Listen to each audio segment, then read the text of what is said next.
Hello guys, welcome to my YouTube channel. ഇന്ന് നമുക്ക് home made ആയിട്ടൊരു കെച്ചപ്പ് തയ്യാറാക്കി എടുത്താലോ?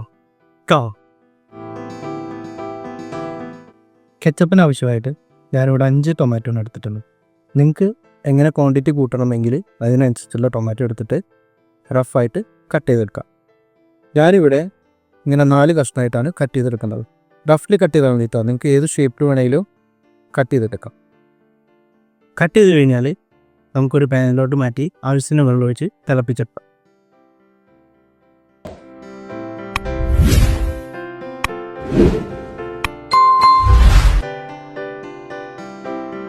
തക്കാളി നന്നായി വെന്ത ശേഷം തിളപ്പിക്കാൻ വയ്ക്കുക. തക്കാളിൻ്റെ വേവ് അറിയാനായിട്ട് നമ്മുടെ ഈ തക്കാളി ബോയിലായി കഴിഞ്ഞിട്ട് സ്കിന്ന് ഇത്ര പെട്ടെന്ന് എടുത്തു വരാൻ പറ്റുന്നുണ്ടെങ്കിൽ, ഈ സ്കിന്ന് ഇങ്ങനെ എളുപ്പത്തിൽ എടുക്കാൻ പറ്റുന്നുണ്ടെങ്കിൽ അതാണ് കുക്കിങ്ങിൻ്റെ ടൈം. ചൂടാറിയ ഈ ടൊമാറ്റോ നമുക്കിനി ബ്ലെൻഡ് ചെയ്തെടുക്കാം. ബ്ലെൻഡ് ചെയ്ത ടൊമാറ്റോ നമുക്ക് പാനിലേക്ക് മാറ്റി നന്നായി പ്രീ ഹീറ്റ് ചെയ്തെടുക്കാം. ഒന്നുകൂടി നന്നായി ചൂടാക്കി എടുക്കാം.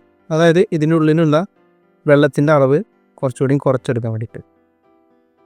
ജസ്റ്റ് ഒന്ന് ബോയിലായി വന്നാൽ നമുക്ക് അതിലേക്ക് ആവശ്യമായിട്ടുള്ള 1 table spoon Kashmiri chilli powder, 1 table spoon vinegar,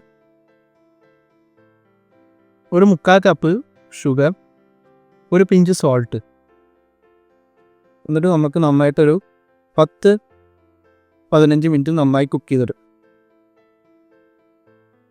നമ്മൾ വീട്ടിലുണ്ടാക്കുമ്പോൾ ഏറ്റവും ബെസ്റ്റ് തിങ് എന്താ പറയുക, നമുക്ക് പുറത്തുനിന്ന് കിട്ടുന്ന കെച്ചപ്പിൻ്റെ അത്രയും സ്വീറ്റ് വേണ്ടെങ്കിൽ നമുക്ക് ആ സ്വീറ്റ് നമുക്ക് ബാലൻസ് ചെയ്തെടുക്കാൻ പറ്റും. ഇപ്പോൾ ഈ സോസിന് നമുക്ക് കാണാം ഈ ടൊമാറ്റോൻ്റെ സീഡും കുറച്ച് സ്കിന്നൊക്കെ എടുക്കുന്നുണ്ടോ, അത് നമ്മൾ സ്ട്രെയിൻ ചെയ്തെടുക്കണം. നിങ്ങൾക്ക് വേണമെങ്കിൽ ബ്ലെൻഡ് ചെയ്ത് അപ്പം തന്നെ സ്ട്രെയിൻ ചെയ്തെടുക്കാം.